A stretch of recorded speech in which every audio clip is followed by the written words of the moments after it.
Last 5 సంవత్సరాలు ఇందాక సభ్యులు మన వాసు గారు మాట్లాడినప్పుడు కనీసం గాంజా మీద కానీ గాంజా బ్యాచ్ గురించి కానీ బ్లేడ్ బ్యాచ్ గురించి కానీ దౌర్భాగ్యం ఏంటంటే ఒక సీఎం స్థాయిలో ఉన్న వ్యక్తి ఏ రోజు కూడా ఒక రివ్యూ తీసుకోకపోవడం, ఒక ఇన్ఫర్మేషన్ కనీసం తెప్పించుకోకపోవడం అధ్యక్ష.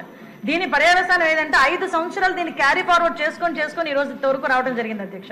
దీని నేపథ్యంలో ఈ రోజు ఈ గాంజాని ఇమీడియట్ గా మనం అరికట్టాలి అనుకునేటప్పుడు చాలా ఎక్సర్సైజ్ చేసుకోవాల్సి వస్తుంది అధ్యక్ష. సిస్టమ్ ని కూడా మనం మళ్ళా రిపేర్ చేసుకోవాల్సిన పరిస్థితి ఏర్పడింది అధ్యక్ష. ఇంతకు ముందు గాంజాకి సంబంధించి పైనుంచి ఏజెన్సీ నుంచి కిందకు వచ్చే సిచ్యువేషన్ లో ఎన్ని చెక్ పోస్టులు ఉన్నాయని నేను వైజాగ్ సిపి గారిని ఒకసారి నేను హోమ్ మినిస్టర్ అయిన వెంటనే మాట్లాడితే కేవలం 2 సీసీ కెమెరాలు ఉన్నాయి, చెక్ పోస్టులు ఉన్నాయి, దాని దగ్గర 2 సీసీ కెమెరాలు ఉన్నాయని చెప్పారు అధ్యక్ష. అంటే చెక్ పోస్టులు కూడా పెట్టుకోలేని పరిస్థితులు అయిపోయింది.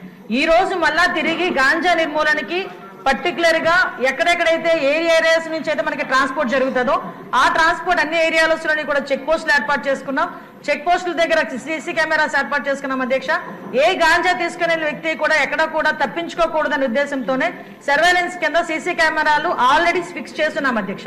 దీని నేపథ్యంలోనే మనం అర్థం చేసుకుంటే అధ్యక్ష, ఈ 5 నెలల కాలంలో మనం వచ్చిన ఎన్డీఏ గవర్నమెంట్ వచ్చిన 5 నెలల కాలంలోనే సుమారుగా 25,000 కేజీల గాంజాని ఈ రోజు పట్టుకొని గవర్నమెంట్ స్వాధీనం చేసుకునే పరిస్థితి, పోలీస్ డిపార్ట్మెంట్ వాళ్ళు పట్టుకుని స్వాధీనం చేసుకునే పరిస్థితి కనిపించింది అధ్యక్ష.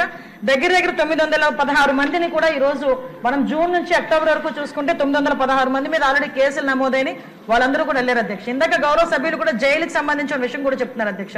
ఇంతకు ముందు ఏం జరిగిందన్న దాని గురించి ఈ రోజు నేను చెప్పక్కర్లేదు, మీరు చెప్పక్కర్లేదు, ప్రపంచం అంతా కూడా తెలుసు.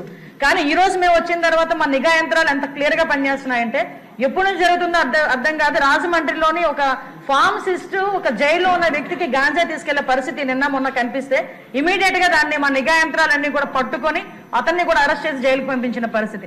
మీరు అన్నట్టుగానే ఎక్కువ ఏజెన్సీ ఏరియాలోని చిన్న పిల్లలు దీనికి ఎడిక్ట్ అయిపోయే పరిస్థితి కనిపిస్తుంది అధ్యక్ష. ఎడిక్ట్ అవ్వడమే కాదు అధ్యక్ష, వాళ్ళకున్న ఫైనాన్షియల్ ప్రాబ్లమ్స్ ని బేస్ చేసుకుని వాళ్ళని పావుల కింద వాడుకునే పరిస్థితి ఉంది. కాబట్టి గాంజా బ్యాచ్ల్లోని గాంజాలు సరఫరా చేసేవారు కానీ గాంజా తీసుకునే వాళ్ళకి కూడా అధ్యక్ష ఈ రోజు ఏదో తీసుకొచ్చాము, జైల్లో పెట్టేసాము, వాళ్ళకి రిమాండ్ తీసేసాము, తర్వాత బెయిల్ బయటకు వచ్చి వాళ్ళు అలా చేసే కన్నా వీళ్ళు చేసిన వెంటనే వీళ్ళ మీద పీడియాక్ట్ పెట్టడమే కాదు అధ్యక్ష, వీళ్ళ ఆస్తులు కూడా జప్తు చేయడానికి వీలైతే వాళ్ళకి ఆస్తి ఏమీ లేకపోతే వాళ్ళ దగ్గర ఉన్న ఆధార్ కార్డులు కానీ వాళ్ళ దగ్గర ఉన్న రేషన్ కార్డ్స్ కానీ అలాంటివి కూడా సీజ్ చేసే పరిస్థితి కూడా రప్పించాలి అని గౌరవ ముఖ్యమంత్రి గారు కూడా మాకు ఆదేశాలు ఇవ్వడం జరిగింది అధ్యక్ష. దాని మీద కూడా ముందుకెళ్తున్నాం.